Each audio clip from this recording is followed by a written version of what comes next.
Morning students. आज अपन mathematical physics में elasticity chapter के न्यूमेरिकल्स करेंगे और अपने सिलेबस के अकॉर्डिंग इलास्टिसिटी का प्रत्येक टॉपिक है वो अपन कर चुके हैं अपने जो सिलेबस के अकॉर्डिंग है। तो आज अपन डिस्कस करेंगे कि प्रीवियस ईयर्स में पूछे हुए न्यूमेरिकल्स जो है और इन्हीं न्यूमेरिकल्स में से एग्जाम में क्वेश्चंस पूछता है। तो आज अपन करते हैं न्यूमेरिकल्स ऑफ इलास्टिसिटी। तो अपनी बुक में से मैथमेटिकल फिजिक्स के न्यूमेरिकल देखिए, बुक का है एग्जाम्पल नंबर फर्स्ट। सबसे पहले अपन चेक करते हैं एग्जाम्पल फर्स्ट। जो प्रीवियस एग्जाम में आए हुए एग्जाम्पल हैं उन्हीं के बारे में अपन डिस्कस करेंगे और इसके एक्स्ट्रा जो भी आपको न्यूमेरिकल्स करने हैं कॉम्पिटिटिव एग्जाम के लिए तो उसको भी अपन सोल्व कर देंगे। आप इसके बारे में प्रत्येक टॉपिक अच्छे से अपन ने पढ़ा है और इसी के बेस के ऊपर जो न्यूमेरिकल्स हैं वो अपन कर रहे हैं। तो एग्जाम्पल नंबर फर्स्ट है बुक में, ये कह रहा है किसी दृढ़ आधार से 2 मीटर लंबे लंबाई दे रखी है L equals to 2 metre, 2 metre लंबे तथा 3 ग्राम के स्टील के तार, 3 ग्राम का स्टील का तार है, यानी स्टील का तार का वजन कितना है M और वो दे रखा है 3 ग्राम। और उस 3 ग्राम के स्टील के तार पर 5 किलोग्राम का भार लटकाया गया है। जैसे अपने पास कोई दृढ़ आधार है जिसका एक सिरा दृढ़ता से कसा हुआ है, इस तार का जो भार है वो तो है 3 ग्राम और इसके ऊपर 5 ग्राम का भार लटकाया गया है और इसकी जो लेंथ है वो L है, 5 ग्राम का भार लटकाया गया है। तो इस पर भार जो लटकाया गया है इसको अपन दे देते हैं कैपिटल M और वो लटकाया गया 5 ग्राम का। ठीक है, स्टील के तार का द्रव्यमान कितना स्मॉल m और इसके ऊपर जो भार लटकाया गया है वो कैपिटल M अपन ने लिख दिया। स्टील के तार में 2.5 mm का विस्तार प्रेक्षित होता है। तो अपन ने इस तार के ऊपर, क्योंकि तार प्रत्यास्थ है, इसके ऊपर भार लटकाया तो इसकी लंबाई में क्या होगी, वृद्धि होगी। तो ये कह रहा है कि तार की लंबाई में जो वृद्धि है यानी जो विस्तार है वो कितना होगा 2.5 mm, यानी तार की लंबाई में परिवर्तन को अपन लिख देते हैं डेल L और वो रखा है 2.5 mm मिलीमीटर। तार के पदार्थ का यंग प्रत्यास्थता गुणांक ज्ञात कीजिए, यानी अपने को क्या ज्ञात करना है,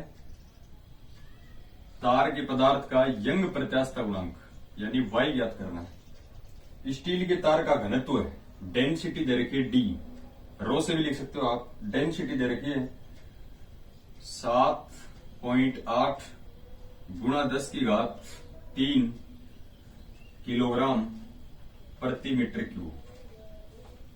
ये क्वेश्चन में अपने को गिवन है।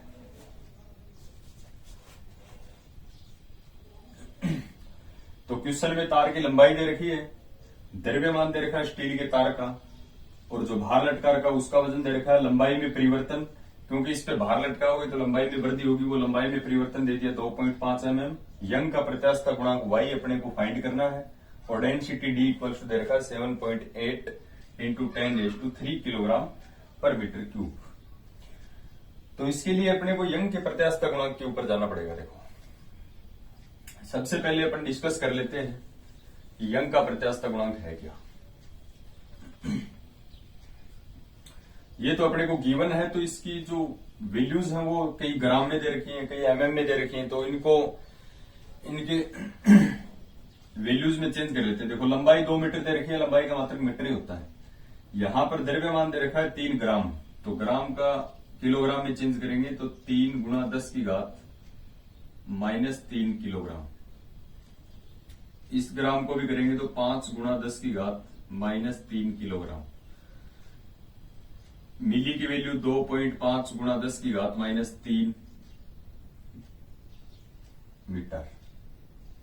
बाकी वैल्यू कोई भी चेंज नहीं करनी है अपने को। तो यंग का प्रत्यास्थ गुणांक अपने को फाइंड करना है। तो सबसे पहले अपन डिस्कस करेंगे यंग का प्रत्यास्थ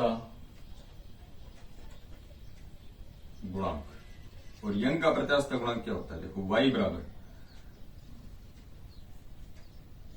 प्रत्यास्थ गुणांक होता है प्रतिबल और विकृति का अनुपात।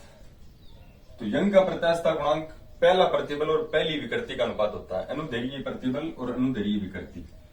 यानी इसको अपन क्या लिखते हैं? अनुदैर्घ्य प्रतिबल अपॉन अनुदैर्घ्य विकृति। यंग का प्रत्यास्थ गुणांक y बराबर क्या होता है? अनुदैर्घ्य प्रतिबल बटा अनुदैर्घ्य विकृति। प्रतिबल क्या होता है? देखो F अपॉन A होता है। Then this implies y equals to प्रतिबल होता है F अपॉन A। अनुदैर्घ्य विकृति, विकृति क्या होती है? अनुपातिक परिवर्तन। अनुदैर्घ्य विकृति होती है लंबाई के अनुदिश।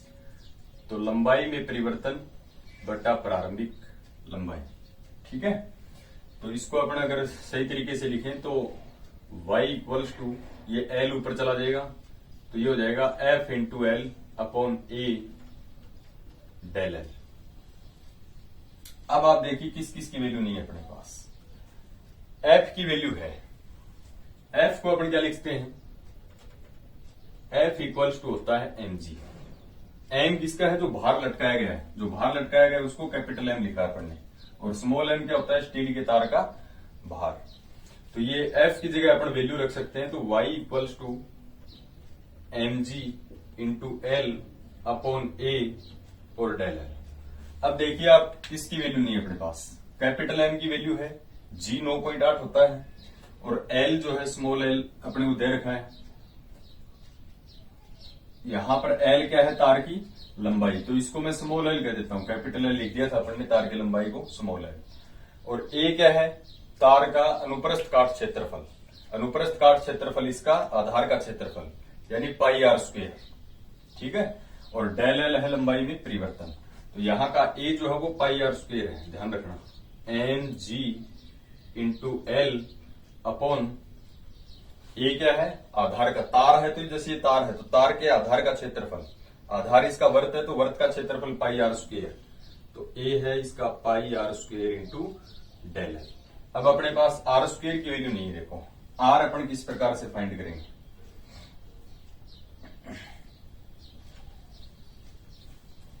काफी इंपॉर्टेंट प्रॉब्लम्स हैं कंपटीशन के लिए भी और अपने एग्जाम के लिए भी। देखो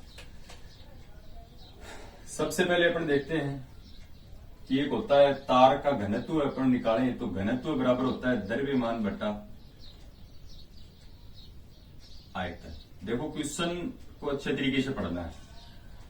और फिर पूछा क्या है उसका फॉर्मूला अपन ने निकाल लिया।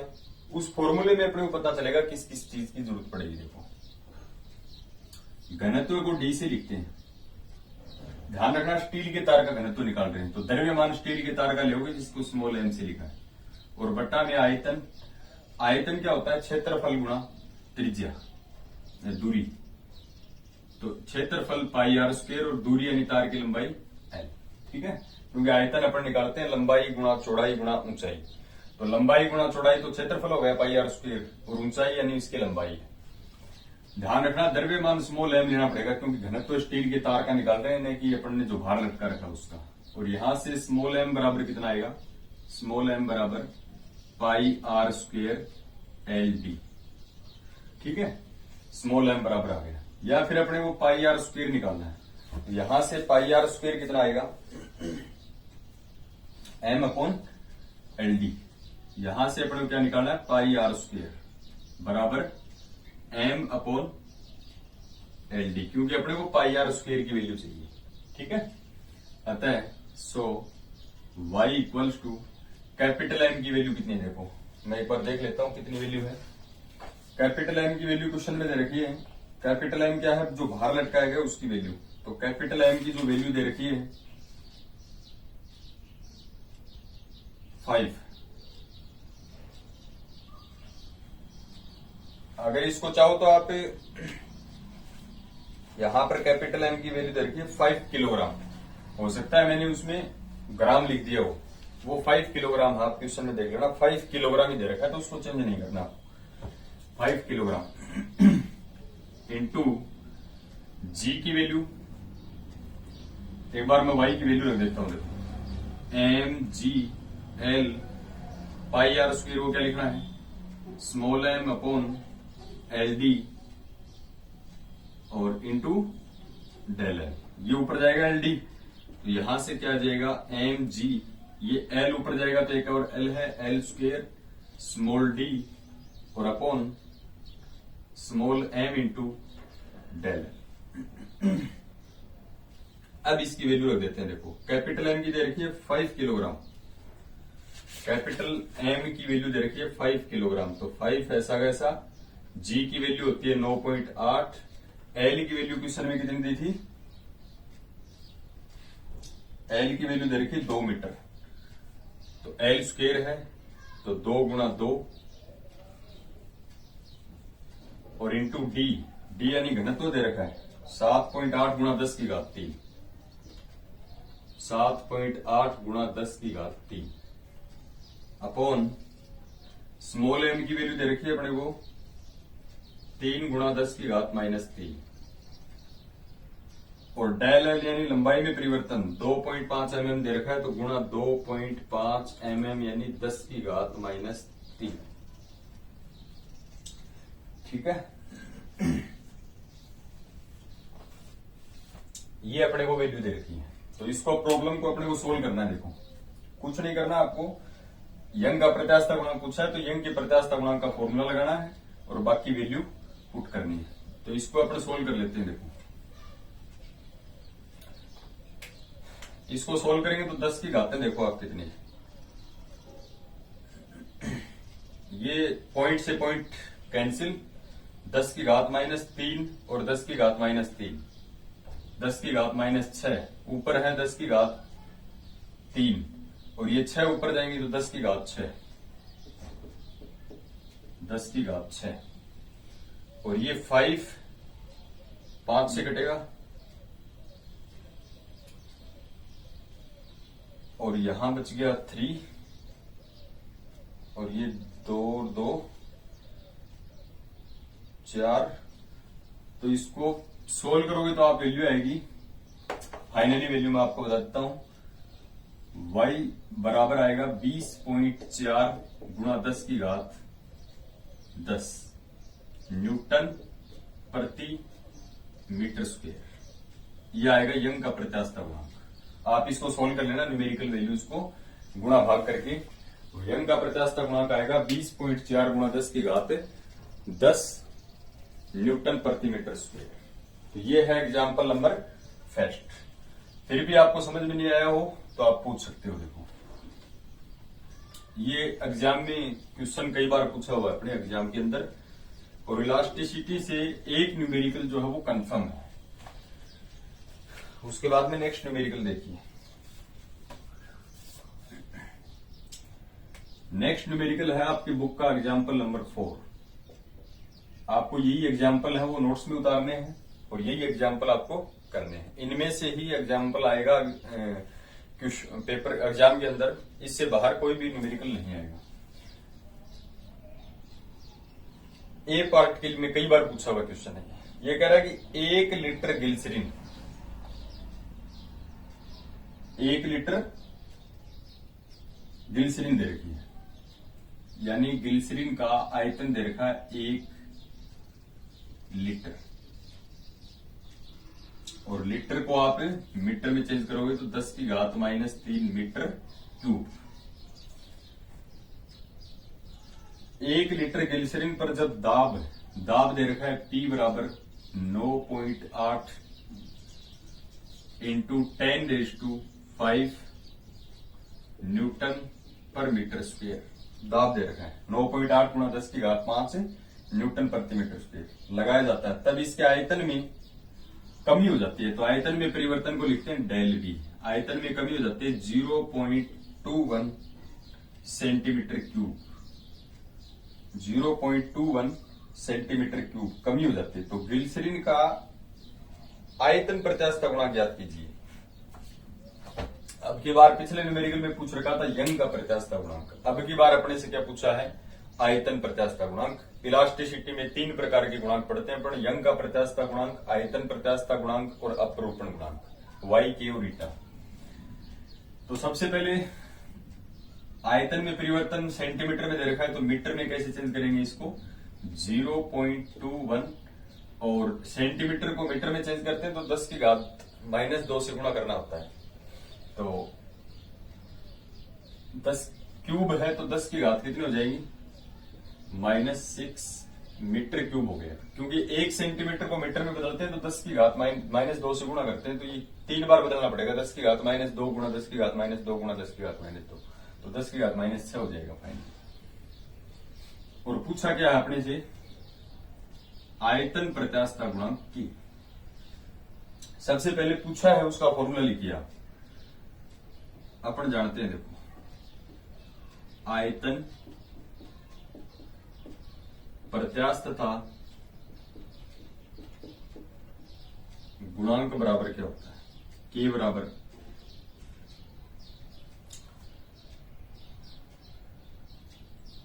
दूसरा प्रतिबल यानी अभिलंब प्रतिबल, कोई भी गुणांक हो वो प्रतिबल और विकृति का अनुपात होता है, और विकृति दूसरी आयतन विकृति। आयतन प्रत्यास्थता गुणांक का फॉर्मूला होता है के बराबर अभिलंब प्रतिबल बटा आयतन विकृति, या फिर के इक्वल्स टू अभिलंब प्रतिबल, प्रतिबल कोई भी हो क्या होता है एफ अपॉन ए अपॉन आयतन विकृति, आयतन में परिवर्तन यानी डेल वी बटा प्रारंभिक आयतन। ठीक है, then this implies K equals to F upon ए, देखो दाब दे रखा है तो बल बटा क्षेत्रफल दाब होता है, एफ अपॉन ए को अपन पी लिख सकते हैं, तो पी अपॉन, और ये वी ऊपर जाएगा तो V upon del V. Then this implies K equals to P की वैल्यू, अब वैल्यू रख दो, देखो सिंपल क्वेश्चन है बिल्कुल। पी की वैल्यू कितनी है 9.8 इंटू 10⁵ इंटू वी की वैल्यू कितनी है 10 की घात -3, और बटा डेल वी यानी आयतन में परिवर्तन, इसकी वैल्यू है 0.21 इंटू 10⁻⁻6।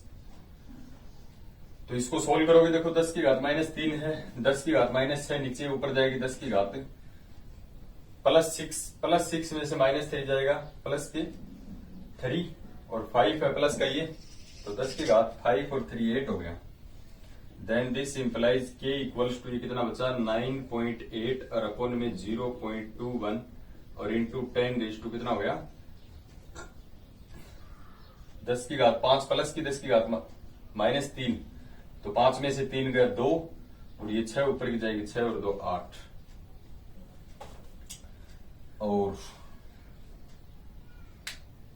इसको सोल्व करोगे आप गुणा भाग करके, तो मैं डायरेक्ट वैल्यू रख देता हूं इसकी, शायद ये वैल्यू 10 की घात 9 की फॉर्म में आएगी 4.7, क्योंकि 98 का आप आधा करोगे ना तो लगभग आधे का मतलब ये 2 है नीचे, तो ये लगभग 4.7 इंटू 10⁹ और न्यूटन प्रति मीटर स्क्वायर आएगा। ये वैल्यू आएगी आयतन प्रत्यास्थता गुणांक की। उसके बाद में देखिए एग्जाम्पल नंबर 12 है, आपकी बुक का एग्जाम्पल नंबर है 12, जो काफी इंपोर्टेंट है, वेरी वेरी इंपोर्टेंट, और बी पार्ट में हर बार अपने एग्जाम में क्वेश्चन इसका पूछता है, और बढ़िया क्वेश्चन है कंपटीशन के लिए भी। और इलास्टिसिटी के अंदर ये मान लीजिए कि सबसे बेस्ट क्वेश्चन है। ये कहता है कि खोखली सेफ्ट जो होती है वो पाइप जो होता है खोखला, जैसे ये पाइप खोखला एक ठोस पाइप होता है, तो एक खोखली सेफ्ट अपने समान द्रव्यमान वाली ठोस सेफ्ट से अधिक मजबूत क्यों होती है। आप माइंड सेट कीजिए कि इसमें बता रखा है कि 2 सेफ्ट दे रखी है, दोनों का वजन बराबर है। ये मान लिया कि ठोस है, ये खोखली है। सेफ्ट है जो पाइप होती है, अपन जनरली घरों में काम में लेते हैं। एक मजबूत है, एक खोखली है, दोनों का वजन सेम है, तो ये कहता है कि खोखली जो शेफ्ट है ये ठोस शेफ्ट से मजबूत होती है। क्यों? इतना तो कंफर्म है कि खोखली जो पाइप होती है वो एक ठोस पाइप से ज्यादा मजबूत है। घरों में आप देखते हो कि कंस्ट्रक्शन के कोई भी वर्क होता है तो उसके अंदर अपन घरों में जो यूज लेते हैं वो खोखली शेफ्ट का ही ज्यादा यूज लेते हैं। कभी भी सॉलिड शेफ्ट का यूज अपन नहीं लेते, यानी ठोस का नहीं लेते, क्योंकि खोखली शेफ्ट जो है वो ठोस शेफ्ट से ज्यादा मजबूत होती इसलिए है क्योंकि ठोस शेफ्ट को अपन लगाएंगे और उसके ऊपर भार टिकेगा तो उसमें बैंड आएगा। लेकिन खोखली शेफ्ट के ऊपर आप वेट रखोगे तो उसमें, क्योंकि उसकी दृढ़ता ज्यादा होती है, रिजिडिटी जो है वो ज्यादा है, तो वो बैंड नहीं आएगा उसमें। आप जनरली इस चीज को देखते भी होंगे। तो ध्यान रखना है, क्वेश्चन क्या कहता है, एक खोखली शेफ्ट है अपने समान द्रव्यमान वाली ठोस शेफ्ट से अधिक मजबूत क्यों होती है। काफी इंपॉर्टेंट क्वेश्चन है, बहुत बढ़िया क्वेश्चन है, देखो फिजिक्स के हिसाब से, और इसको समझाना आपको, एक्सप्लेन करना है। तो सबसे पहले अपन दो शेफ्ट लेंगे, खोखली होगी लेके ठोस होगी, दोनों का वजन बराबर कहा गया है क्वेश्चन में, समान द्रव्यमान वाली। तो सबसे पहले इसका आंसर देखिए, आपको 100% श्योर ये क्वेश्चन एग्जाम में मिलेगा। ये मान लेना कि भगवान भी नहीं रोक सकता इसको। तो माना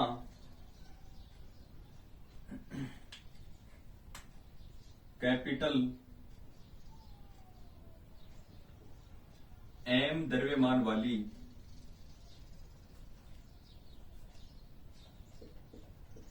ठोस शेफ्ट की त्रिज्या R है,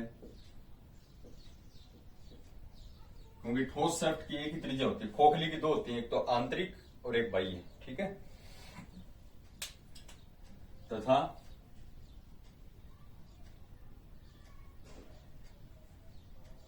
खोखली शेफ्ट की आंतरिक एवं बाह्य त्रिज्याएं क्रम से R1 व R2। M द्रव्यमान वाली ठोस शेफ्ट की त्रिज्या अपन ने मान ली स्मॉल r, और जो खोखली शेफ्ट है उसकी आंतरिक त्रिज्या तो मान ली R1 और उसकी बाह्य त्रिज्या अपन ने कितनी मान ली, R2 मान ली।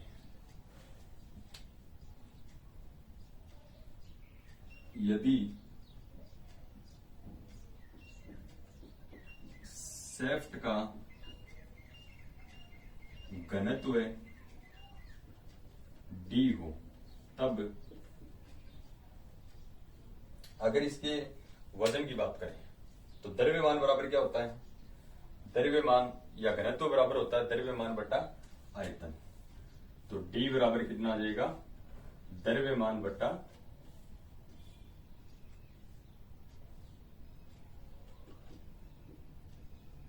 आयतन, क्योंकि घनत्व बराबर क्या होता है, द्रव्यमान बटा आयतन। और यहां से द्रव्यमान क्या आ जाएगा, द्रव्यमान बराबर आयतन गुणा घनत्व। तो द्रव्यमान बराबर कितना होता है,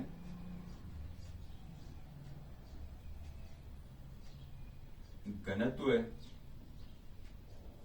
गुणा आयतन। देखिए इंपॉर्टेंट क्वेश्चन है।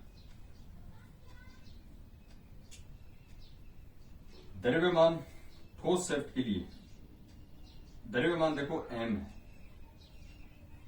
घनत्व मान ले D, और आयतन मैंने आपको बताया पाई R² इंटू L। L है शेफ्ट की लंबाई, क्योंकि आयतन होता है लंबाई गुणा चौड़ाई गुणा ऊंचाई। लंबाई गुणा चौड़ाई क्षेत्रफल है, पाई R² लिख दिया, क्योंकि शेफ्ट का जो बेस है वो सर्कुलर है और ऊंचाई है इसकी लंबाई, ठीक है। ये तो किसके लिए है, ठोस शेफ्ट के लिए, क्योंकि R त्रिज्या जो है वो किसकी है, ठोस शेफ्ट की है। तथा द्रव्यमान दोनों का बराबर है खोखली शेफ्ट के लिए, द्रव्यमान सेम रहेगा, घनत्व है सेम, पाई आर स्क्वायर की जगह मैंने आपको बताया क्या लिखना है, R1 square minus R2 square, लंबाई दोनों की बराबर है। ये किसके लिए है, खोखली सेट के लिए। तो वजन अपन ने लिखा है इसका द्रव्यमान, एक खोखली सेफ्ट के लिए लिख दिया और एक ठोस सेफ्ट के लिए लिख दिया। अब क्वेश्चन क्या कहता है कि खोखली सेफ्ट अपने समान द्रव्यमान वाली, यानी दोनों जो सेफ्ट लिए हैं अपने ठोस और खोखली, इनका वजन क्या है, सेम है, इनका द्रव्यमान क्या है, बराबर है। तो दोनों का वजन है वो बराबर है। बहुत बढ़िया क्वेश्चन है, आपको भी पता चल जाएगा इसमें कि खोखली पाइप जो है वो ज्यादा मजबूत क्यों होती है ठोस पाइप से। तो अकॉर्डिंग टू क्वेश्चन, प्रश्नानुसार, प्रश्न क्या कहता है कि दोनों का वजन बराबर है, तो इसको और इसको अपन बराबर रख सकते हैं। तो क्या लिख सकते हैं अपन, D गुणा pi R square into L बराबर D गुणा pi R1 square minus R2 square into L. D से डी कैंसिल, एल से एल कैंसिल और पाई से pi cancel, then this implies R square बराबर कितना आ गया, R1 square minus R2 square. This is equation number first. ये अपने पास आ गई इक्वेशन नंबर फर्स्ट। अब देखिए एक पॉइंट अपन पढ़ते हैं, मरोड़ी दृढ़ता, जो छोटी क्लासेस से ही अपन पढ़ते आ रहे हैं। मरोड़ी दृढ़ता को लिखते हैं C से, और जिसको इंग्लिश में अपन बोलते हैं टॉर्सन रिजिडिटी, और वो उसका फॉर्मूला फिक्स है। मरोड़ी दृढ़ता C इक्वल्स टू होता है ईटा पाई R की पावर 4 अपॉन 2L। तो सबसे पहले ठोस के लिए देता हूं, चूंकि ठोस सेफ्ट की मरोड़ी दृढ़ता C बराबर ईटा पाई R की पावर 4 अपॉन 2L। ठीक है, ये मरोड़ी दृढ़ता किसकी, ठोस की, तथा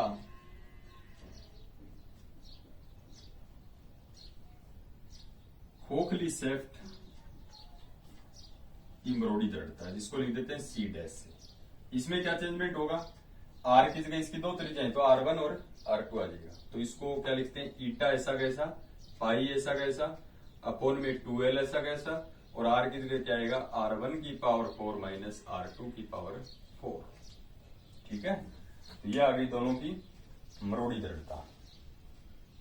इसके बाद में देखिए दोनों का कंपैरिजन करना है, और विशेष ध्यान क्या रखना है इलास्टिसिटी में, जिसकी मरोड़ी दृढ़ता ज्यादा होगी, रिजिडिटी जो दृढ़ ज्यादा होगा, यानी वो मजबूत अपने आप हो जाएगा। तो C और C डैश में अपने को चेक करना है कि वैल्यू किसकी है। अगर C की वैल्यू ज्यादा हुई तो आपको ये कहना है कि C क्या चीज है, ठोस सेफ्ट की मरोड़ी दृढ़ता।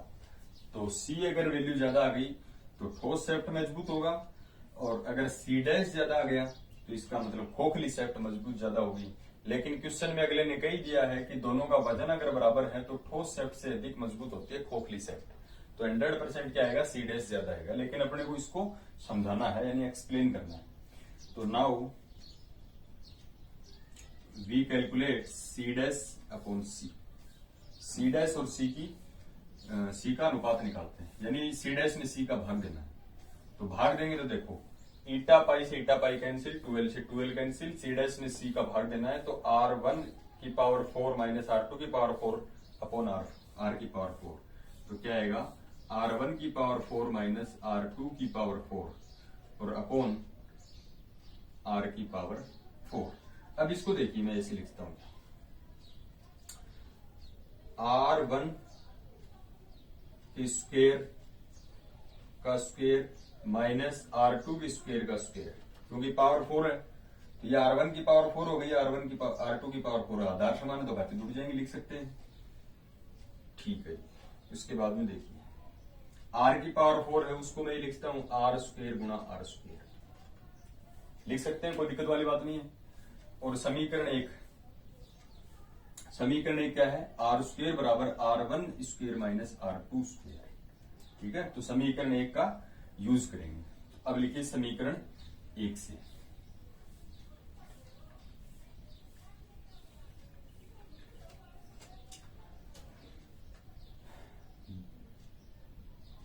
समीकरण एक क्या है वो लिख देता हूं मैं, आर स्क्वेयर बराबर कितना आया था, R1 square minus R2 square. ठीक है, आर स्क्वेयर बराबर कितना आया था, R1 square minus R2 square. अब देखो ये फॉर्मूला बढ़ गया, ए स्क्वेयर माइनस बी स्क्वेयर। ए स्क्वेयर माइनस बी स्क्वेयर को क्या लिखते हैं, ए प्लस बी इंटू ए माइनस बी। तो सी डैश अपॉन सी बराबर, एक बार इसको प्लस में लिखना, एक बार माइनस में, यानी R1 square plus R2 square और इंटू में R1 square minus R2 square. लिखते हैं ए प्लस बी इंटू ए माइनस बी, ये आएगा अपॉन ये आर स्क्वेयर ऐसा का ऐसा इंटू इस सेकेंड आर स्क्वेयर की जगह समीकरण एक से क्या लिखते हैं, R1 square minus R2 square. दोनों आर स्क्वेयर की जगह नहीं लिखना अपने को, एक कॉम्बिनेशन बनाना है। देखो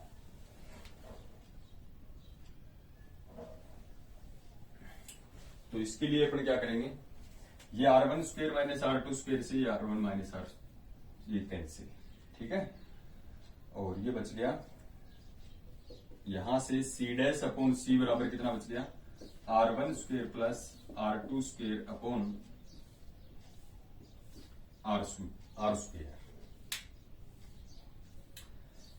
और समीकरण एक से R1 स्क्वेयर बराबर अपन वैल्यू लिख सकते हैं, तो यहां लिख दे समीकरण एक से R1 स्क्वेयर कितना आएगा, ये माइनस का इस साइड में जाएगा प्लस का, तो R1 स्क्वेयर बराबर कितना आएगा, r square plus R2 square.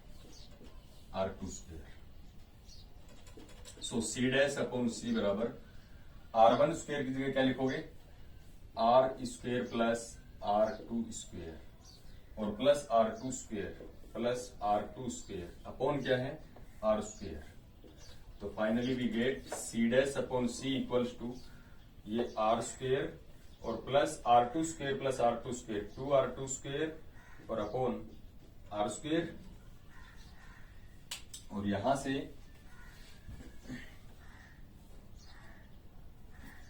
अपन क्या करें, सी डैश अपॉन सी निकालना है, तो इसको थोड़ा सा आगे और लिखते हैं अपन। Then this implies C dash upon C equals to r square को आर स्क्वेयर से डिवाइड करोगे 1 आएगा, 1 प्लस यहां से 2R2 square upon are square. तो ये जो देखो सी डैश अपॉन सी की जो वैल्यू है ये 1 से तो ज्यादा है, क्योंकि 1 प्लस समथिंग आई वैल्यू, तो इन दोनों का तो अनुपात जो है वी कैन से दैट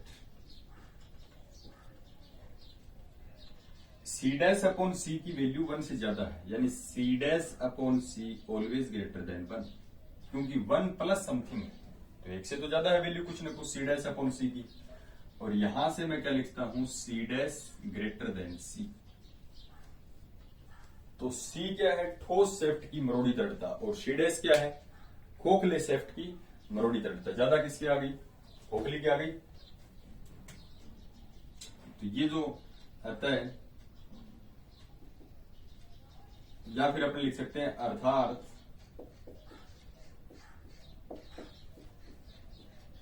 खोखली शेफ्ट की मरोड़ी दृढ़ता